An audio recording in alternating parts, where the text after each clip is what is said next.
오늘 본문을 읽으면서 아마 여러분은 그렇게 생각하셨을지 모르겠습니다. 목사님 늘 자주 말씀하시는 사랑 이야기 또 하겠구나, 그렇게 생각하실지 모르겠습니다. 맞습니다. 오늘도 사랑 이야기를 해보려고 합니다. 하나님이 우리에게 베풀어 주셨고 또 우리가 서로 꼭 해야만 하는 그 사랑 이야기, 오늘 또 다시 해보려고 합니다. 먼저 본문 9절을 보십시오. 이렇게 말씀합니다.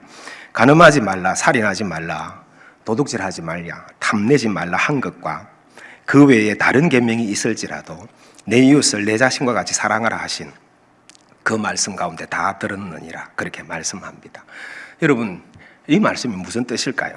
간음, 또 살인, 도둑질 등은 옛날이나 오늘날이나 이 세상에서 일어나고 있는 대표적인 범죄입니다. 그러므로 이 말씀은 쉽게 말해서 인간 세상에서 일어나는 모든 범죄들은 너의 이웃을 너 자신과 같이 사랑하라 말씀하신 그 주님의 말씀을 실천할 때 하나하나 저절로 사라지게 되는 것이다. 바로 그 말씀을 하시는 것입니다. 여러분, 이런 예를 들면 이해하기가 쉬울 것 같습니다. 한 아내가요, 남편에게 바가지를 긁습니다. 여보, 큰일 났어요. 아이 등록금 낼 돈도 없고요, 먹을 쌀도 없고, 날씨는 더 더워지는데 에어컨 한 대 사야 하는데 살 돈도 없고, 어디 한번 외출하려고 하더라도 마땅히 입을 옷이 없어요 라고 그렇게 말을 합니다. 그러자 남편이 이렇게 말을 했습니다. 뭘 그렇게 복잡하게 말해, 간단히 말해서 돈이 없어요, 그렇게 말하면 되지, 그렇게 말을 했다고 합니다. 맞죠? 한마디로 돈이 없다는 말이죠.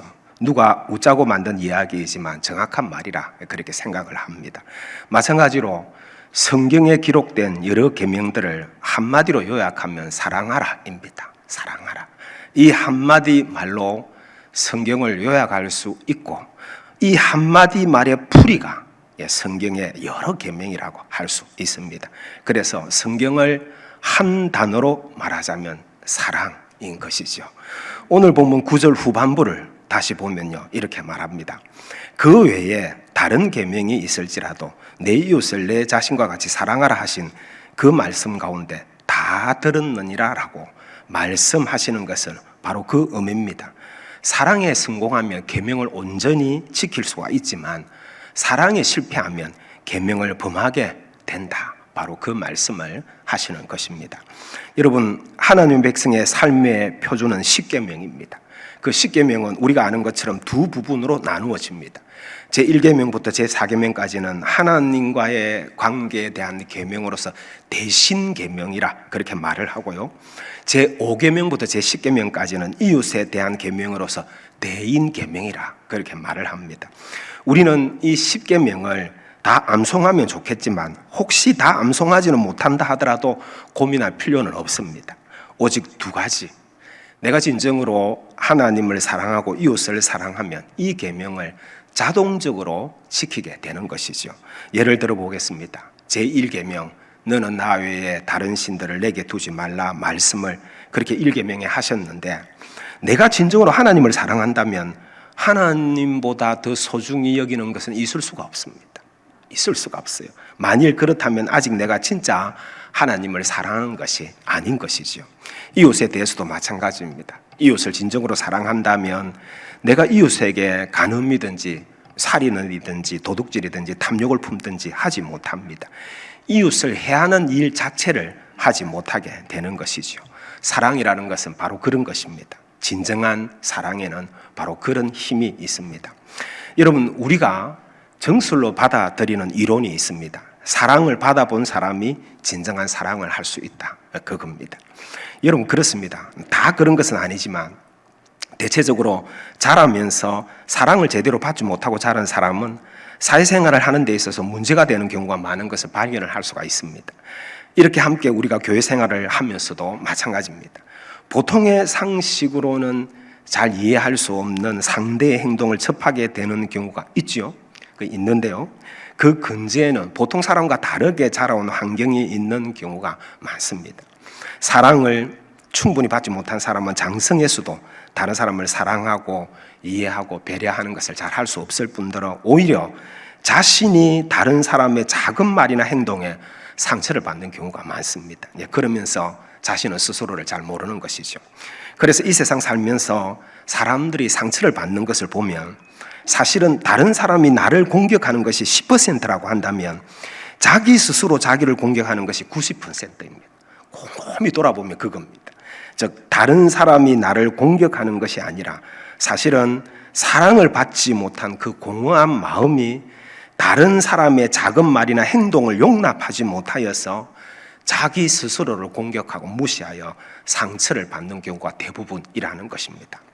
성도 여러분, 왜 제가 이 말씀을 드릴까요? 우리는 모두 사랑을 받은 사람들이에요.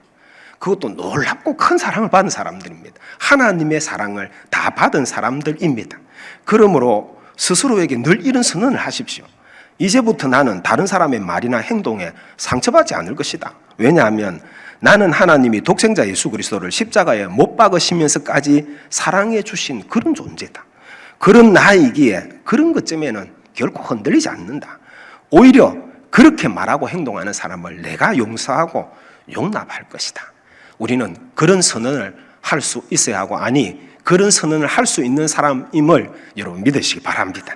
여러분 그렇습니다. 우리 크리스찬들이 이웃을 진정으로 사랑하고 용서하는 능력이 어디에서 나오겠습니까? 그것은 이 죄된 인간의 본성으로는 사실은 잘 할 수가 없습니다. 그렇다면 어디서 나옵니까?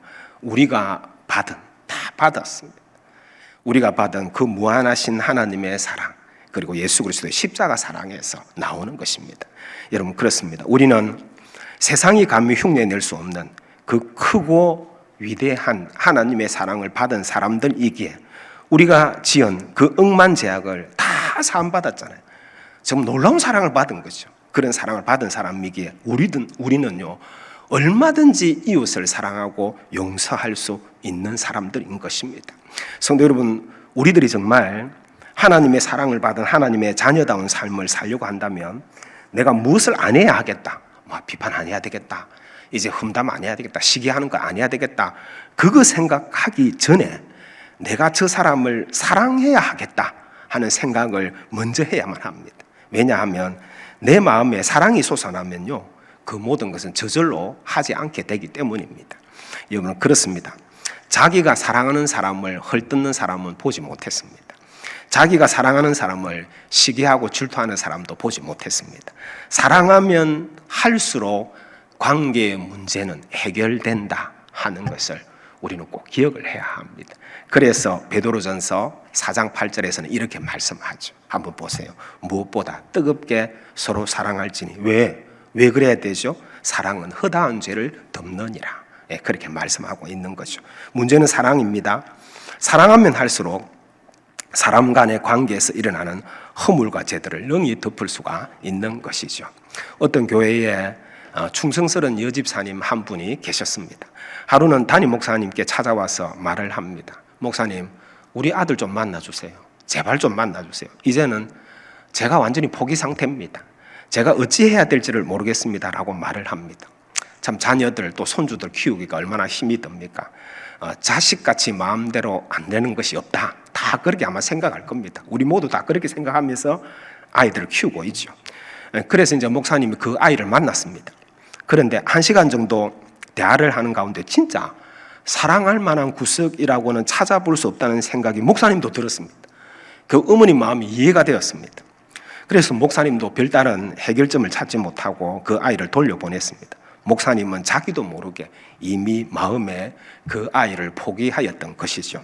자, 그런데 그것을 예상했는지 그 어머님이 다시 목사님을 찾아와서 이렇게 말을 합니다. 목사님, 우리 아들 보니까 참 한심하지요. 쳐다보고 싶지도 않으시지요. 그러나 목사님, 제 아들을 다시 보고 싶지 않으시더라도 저를 봐서라도 제 아들에게 꼭 관심을 가져주십시오 라고 그렇게 말을 했다고 합니다. 여러분들이 저에 대해서 마음에 들지 않는 점도 있을 것입니다. 마찬가지로 목사인 저도 솔직히 그렇습니다. 여러분에게 마음에 들지 않는 것이 아마 있을 수 있을 겁니다. 그런데 왜 제가 여러분을 사랑해야 합니까? 왜 사랑해야 합니까? 왜 여러분을 위해서 기도하며 여러분이 잘 되기를 바라며 그렇게 목양을 해야 됩니까?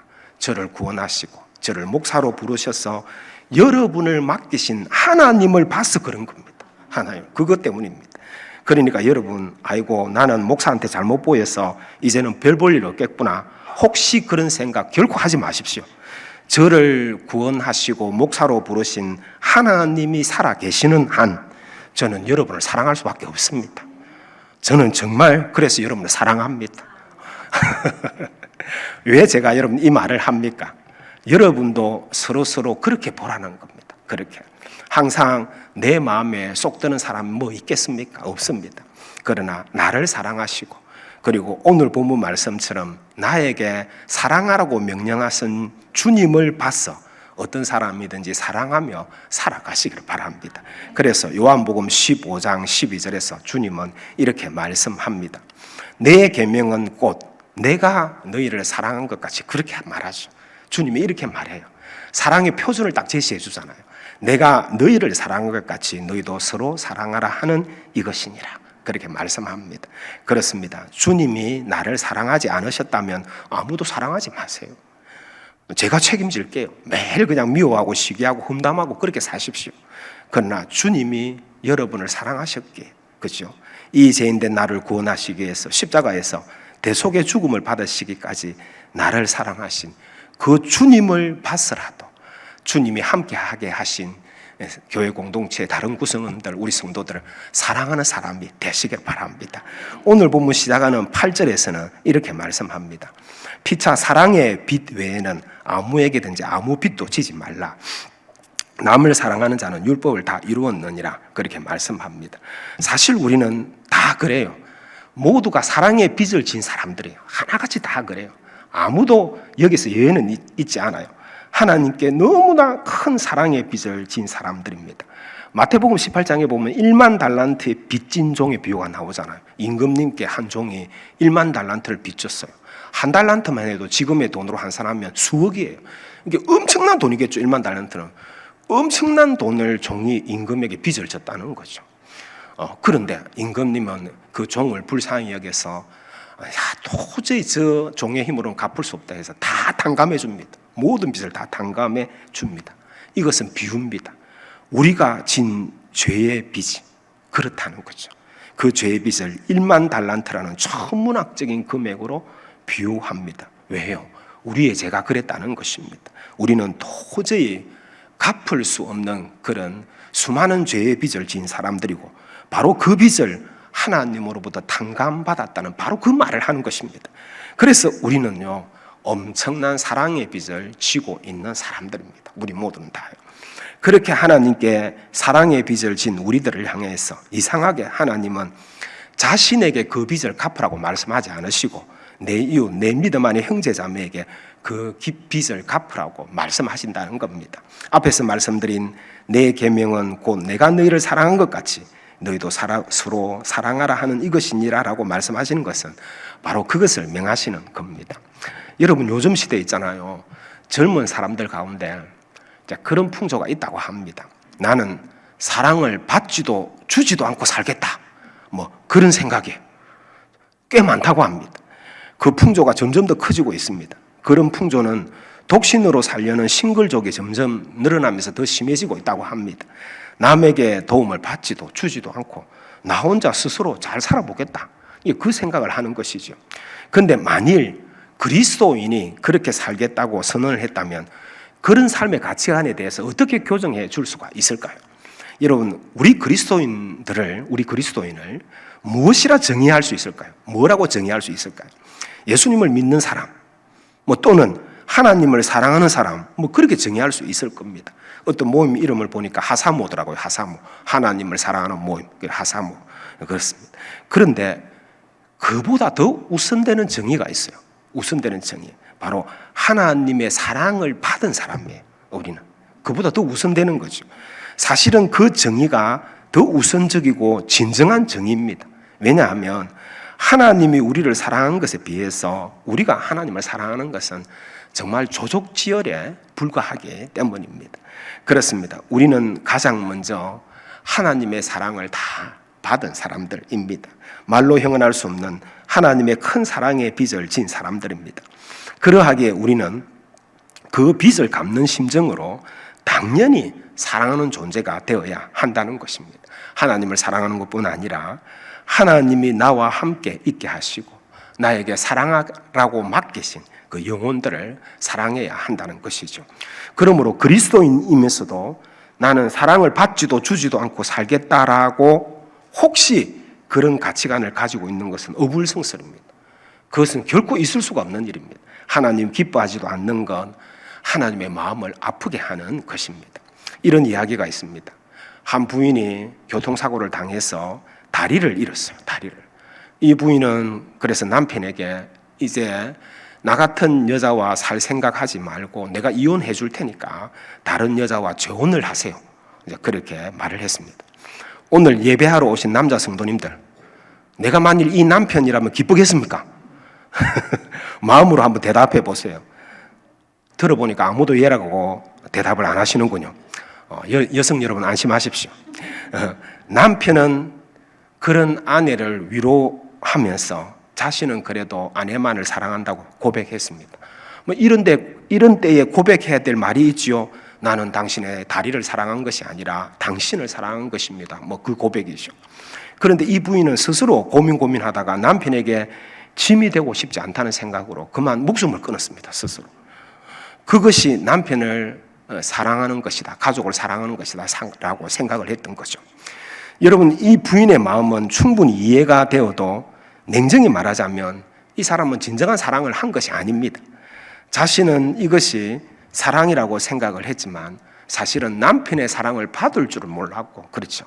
받을 줄을 몰랐고, 그러므로 그것은 진정한 사랑을 한 것이 아닙니다. 왜 제가 이런 예를 들겠습니까? 사랑을 받을 줄 아는 사람이 진정한 사랑을 할 수 있음을 말씀드리는 것입니다. 요한복음 13장을 보면 우리가 잘 아는 예수님이 제자들의 발을 씻기시는 장면이 나옵니다. 주님께서 십자가 지시기 전에 최후의 만찬 자리죠. 그 자리에서 수건을 허리에 이렇게 두르시고 대야에다 물을 떠서 제자들의 발을 하나씩 씻기셨습니다. 그런데 예수님이 베드로에게 이러자 베드로는 그렇게 말을 합니다. 주님, 제 발을 절대로 씻지 못하시리이다 라고 그렇게 말을 합니다. 그때 예수님께서는 어떻게 말씀하셨습니까? 이렇게 말씀합니다. 내가 너를 씻어주지 아니하면 너가 나와 상관이 없느니라. 그렇게 말씀을 합니다. 무슨 말씀입니까요? 이 말은 주님이 십자가 보혈로 우리를 씻어주지 아니한다면 우리는 주님과 아무 상관이 없는 사람이라는 그 말씀이죠. 이 말을 좀 더 리얼하게 말을 하자면 너가 내 사랑을 받지 아니하면 너는 나와 상관이 없는 사람이다. 바로 그 말을 하는 것입니다. 여러분, 그렇습니다. 우리가요, 사랑의 사람이 될 수 있는 것은 우리는 예수 그리스도의 그 크고 위대하신 사랑을 다 받은 사람이기 때문입니다. 하나님의 놀라운 사랑에 더하여 구주 예수 그리스도의 크신 사랑을 받은 사람이기 때문입니다. 기꺼이 자신의 몸을 우리를 위한 십자가 대속의 제물로 내어주셔서 그 십자가 피로 우리의 죄를 다 씻으신 그 존귀한 예수님의 사랑을 우리는 받았기 때문에 우리는 사랑의 사람이 될 수가 있는 것입니다. 즉 우리는 진정한 사랑이 뭔지를 알고 이웃에게 그 진정한 사랑을 베풀 수가 있는 사람이라는 말입니다. 저와 여러분은 사랑을 아는 사람입니다. 왜요? 하나님의 사랑을 받고 예수 그리스도의 사랑을 받았기 때문에 진짜 사랑이라는 것이 무엇인지 아는 사람이란 말입니다. 세상 사람과 다릅니다. 그래서 우리는 진정한 사랑을 할 수 있는 사람이라는 말입니다. 이 사실을 우리는 꼭 기억을 해야 하겠습니다. 여러분, 사도 바울은 성경에 기록된 대로 모진 고난과 핍박과 시련 속에서도 꿋꿋하게 자신의 사명을 감당한 그런 사람임을 우리는 잘 알고 있습니다. 그 이유가 무엇일까요? 무엇이 그를 그토록 영혼 구원의 사명에 미친 사람이 되게 한 것일까요? 그것에 대해서 사도 바울은 고린도후서 5장 13절로 14절에서 이렇게 말을 합니다. 잠깐만요.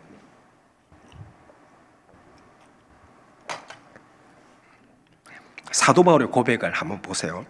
우리가 만일 미쳤어도 하나님을 위한 것이요 만일 정신이 온전하여도 너희를 위한 것이니, 그리고 이렇게 말씀하죠. 그리스도의 사랑이 우리를 강건하시는도다 말합니다. 이게 무슨 말입니까? 자신이 그토록 영혼구원의 사명에 몰입할 수 있었던 이유는 자신을 사랑한 예수 그리스도의 사랑이 자신을 계속해서 강건했기 때문이다. 그것 때문이라 말합니다. 여기서 강건이라는 말은요, 원어로 시네코라는 말인데 그 원어의 뜻이 뭐냐면 붙잡다, 그리고 체포하다, 그런 뜻이에요. 붙잡다, 체포하다. 여러분, 그렇습니다. 그를 그렇게 영혼 구원의 사명에 몰입하게 했던 것은 다른 것이 아니었습니다. 본문에 됐습니다. 그가 이미 받은 그리스도의 그 놀라운 사랑이 그를 계속해서 붙잡고 이끌었기 때문입니다. 그 주님의 사랑이 계속 그를 이끌었기 때문입니다. 바로 그것을 사도 바울은 고백을 하고 있는 겁니다. 실감나게 표현하자면 그리스도의 사랑의 포로가 되었기 때문이다.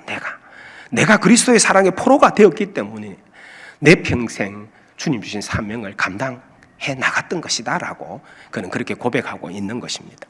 여러분도 사도 바울처럼 그리스도의 사랑에 붙잡힌 사랑의 포로들이 다 되시기를 바랍니다. 바로 그 사랑 때문에 참고, 그렇죠, 그 사랑 때문에 참고, 그 사랑 때문에 인내하고, 그 사랑 때문에 사랑하고, 그 사랑 때문에 헌신하고, 그 사랑 때문에 기쁨으로 복음을 전하는 그리스도의 사랑의 포로들이 다 되시기를 주님의 이름으로 축복합니다. 앤이라고 부르는 여자아이가 있었습니다. 전쟁으로 인한 가난과 전염병으로 부모를 잃고 동생 지미와 함께 종합병원 보호시설에 수용된 아이였습니다. 그런데 어느 날 동생마저 결핵으로 세상을 떠자 혼자 남은 애는 큰 충격을 받아서 반응성 애착장애 증세라는 정신적인 병을 얻게 됩니다. 이것은 뭐냐면 누구의 손길도 거부하는 그런 무서운 병이에요. 반응성 애착장애 증세입니다. 결국 애는 회복 불능 판정을 받고 정신병동 지하 독방에 수용되게 됩니다. 설상가상으로 정신적인 충격으로 시력마저 점점 잃어갑니다. 아무도 그를 거들떠보지 않습니다. 그런데 그때 그리스도의 사랑의 포로가 된 이 병원의 한 크리스찬 노 간호사인 로라라는 사람이 이 앤의 친구가 되어줍니다. 날마다 간식을 주고 책을 읽어주고 기도해줍니다. 그러나 오랜 세월이 지나도 아무 반응이 없습니다. 그러나 포기하지 않습니다. 로라는 사랑을 포기하지 않습니다. 중요하죠. 우리를 향한 하나님의 사랑을 닮은 것입니다. 사랑을 포기하지 않는 것, 그게 하나님의 사랑을 닮은 거죠. 그리고 계속해서 그렇게 사랑을 주며 세월이 지나서 결국에는 그 포기하지 않는 사랑이 결실을 합니다. 항상 무엇이든지 인내가 결실을 하게 하죠. 항상 그렇습니다. 사랑이든지 헌신이든지 기도든지 인내가 결실을 하게 하죠. 그랬습니다. 로라의 그 포기하지 않는 인내의 사랑은 결실을 합니다. 그 한결같은 사랑과 관심에 앤은 드디어 마음을 열게 되었던 거죠. 그로 인해서 2년 만에 앤은 정상인 판정을 받았고 개안 수술을 받은 후에 밝은 웃음을 되찾게 됩니다. 그 후에 앤은 로라로부터 받은 사랑의 힘으로 각고의 노력 끝에 학교를 최우등으로 졸업하게 됩니다. 자, 그런데 어느 날요, 이 앤 설리번이죠. 이 앤은 신문에 써 있잖아요. 보지도 못하고 듣지도 못하고 말하지도 못하는 아이를 돌볼 사람 구합니다라는 그런 문구를 보게 됩니다. 모든 사람들이 포기한 중증 장애인의 딸을 위해서 부모가요, 지푸라기라도 잡는 심정으로 개인 교사를 구하는 광고를 냈던 겁니다. 이 애는 직감적으로 이것은 자신이 받은 그 놀라운 사랑의 빚을 갚을 수 있는 주님의 부르심이라고 생각했습니다. 그래서 그는 주저없이 그 아이의 가정교사로 지원을 했습니다. 그리고 숱한 어려움과 시행착오를 겪으면서 오직 자신이 받은 그 사랑의 빚, 그거 있잖아요, 그죠? 자신이 받은 그 사랑의 빚을 갚는다는 마음으로 계속해서 그 아이를 가르쳤고, 그로 말미암아 그 아이는 놀라운 변화를 얻게 됩니다. 말을 하고요. 그 중증 장애인이 말을 하고 글을 쓰게 되었고, 그리고 학문을 익혀서 하버드 대학에 입학을 하고 나중에 20세기를 대표하는 인물 중에 하나가 됩니다. 이 아이가 바로 여러분이 너무나 잘 아시는 헬렌 켈러 여사입니다. 주님의 사랑을 닮은 헌신적인 사랑을 받은 사람의 또 다른 헌신적인 사랑으로 사랑의 빚을 갚는 거죠. 그렇죠? 그것으로 인해서 삼중고의 중증 장애인이 세계의 수많은 사람들에게 희망을 준 훌륭한 인물로 거듭나게 되는 것입니다. 헬렌 켈러는 대학을 졸업하는 날 졸업장을 받고서 하염없이 눈물을 흘렸습니다. 그리고 스승인 앤 설리번도 감격의 눈물을 흘렸습니다. N 선생님의 사랑이 없었다면 지금의 저도 없었습니다. 졸업식장에서 헬렌은 스승의 사랑에 목이 메어 다 말을 못했다고 합니다. 모두 함께 울었다고 합니다. 그래서 사실은 헬렌 켈러 그 여사의 일생의 주인공은 헬렌 켈러가 아닙니다. 그의 스승인 앤 설리번이었죠. 그 사랑이 없었다면 그는 그런 사람이 될 수가 없었던 것이죠. 무엇입니까, 여러분? 무엇이 이런 결과를 낳게 했습니까? 내가 받은 사랑의 빚을 또 다른 사람에게 갚으려는 그 노력이 인생을 포기한 한 사람을 구원하고 인류에게 희망의 빛을 주는 새로운 인생이 되게 한 것입니다. 바로 그것이 사랑의 힘입니다. 사랑의 힘. 여러분, 그렇습니다.